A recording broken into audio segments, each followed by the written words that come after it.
Ένα από τα πιο ισχυρά ανθρώπινα συναισθήματα, ο πόνος, ένωσε μια ομάδα γιατρών με έναν τρόπο που μας προκάλεσε έκπληξη και θαυμασμό. Απεριόριστο θαυμασμό.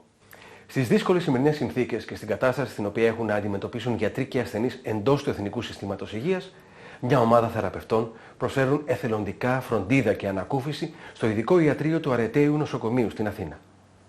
Ασθενείς με καρκίνο και χρόνια νοσήματα δέχονται την καθημερινή φροντίδα των εθελοντών θεραπευτών στο ιατρείο πόνου και παρηγορητικής φροντίδας. Για να απαλύνουν το χρόνιο πόνο, πλάι στις κλασικές μεθόδους επιστρατεύονται και εναλλακτικές θεραπείες.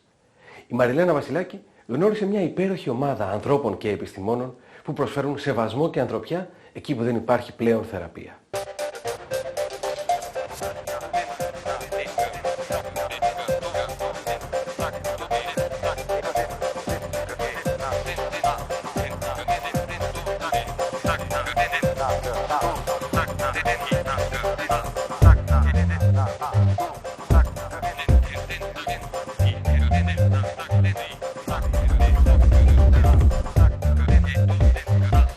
Τον εκτιμώ περισσότερο, γιατί χάνει ώρες από τις οποίες θα μπορούσε να κερδίσει χρήματα και επιπλέον έχει και γενεοδορία, που πάλι δεν τη βρίσκεις εύκολα τη γενεοδορία.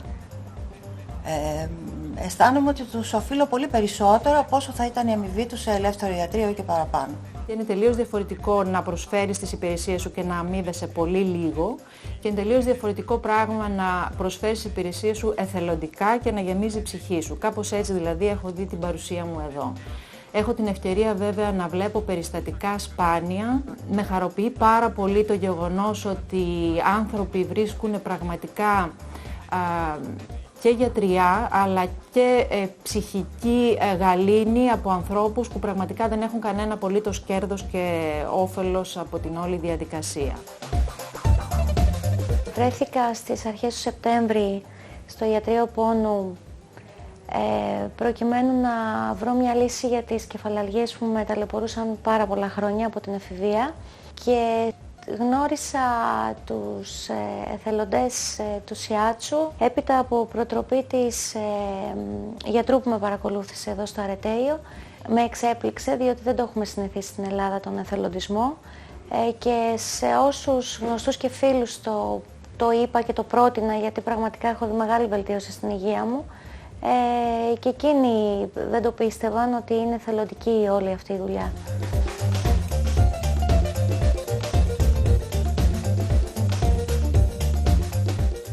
Μιλάνε πάρα πολύ για την εντύπωση που τους κάνει ότι οι εθελοντές κάνουμε όλη αυτή τη δουλειά σε δημόσιο νοσοκομείο και εντυπωσιάζονται και από το κλίμα που δημιουργείται μέσα από αυτή την προσφορά τη δικιά μας.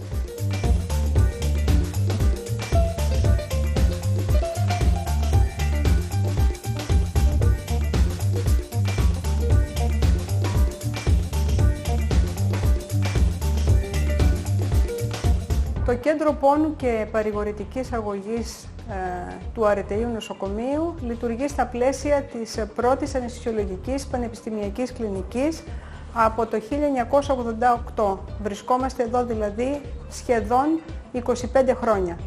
Λειτουργεί με εθελοντές όλο το προσωπικό.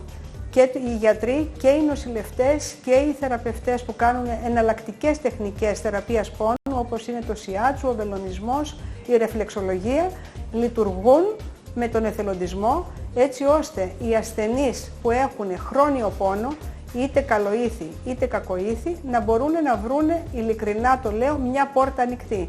Και το λέω αυτό γιατί συνήθως οι ασθενείς που έρχονται στο ιατρείο μας, στο κέντρο μας, είναι ασθενείς τους οποίους έχουν σταματήσει οι περισσότερες άλλες ειδικότητες.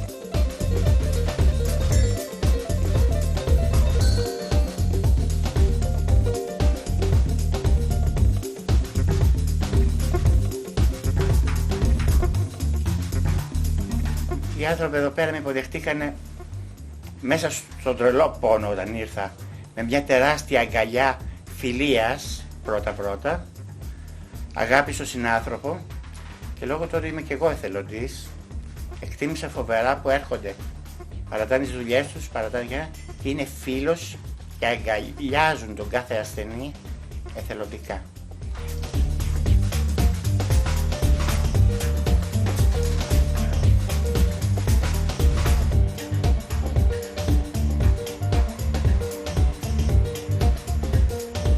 Οι ασθενείς που έρχονται στο ιατρείο πόνου για μία αξιολόγηση, για μία συνταγογράφηση και για μία θεραπεία δεν μπορούν να μετακινηθούν και να έρθουν εδώ ή είναι αυτό που λέμε σε ένα πολύ τελικό στάδιο με την ασθένεια.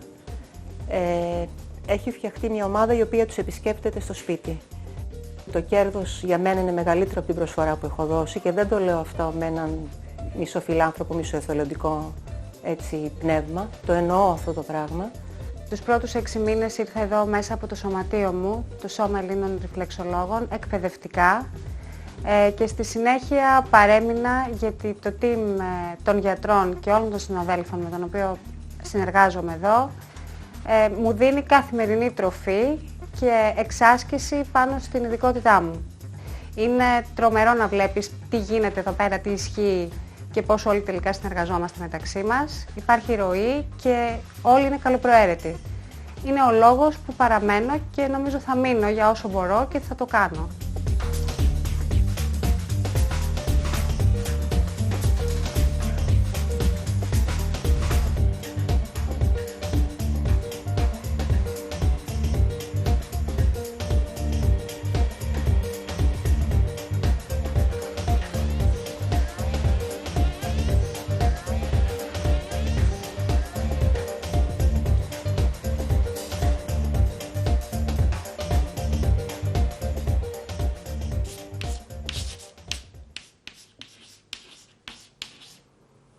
Μπορείτε να δείτε τα θέματα του For Greece και καθημερινά στις 7 και 10 αμέσως μετά το δελτίο ειδήσεων της δημόσιας τηλεόρασης. Μπορείτε επίσης να τα δείτε όποτε εσείς θέλετε στο ίντερνετ, στη σελίδα μας στο Facebook.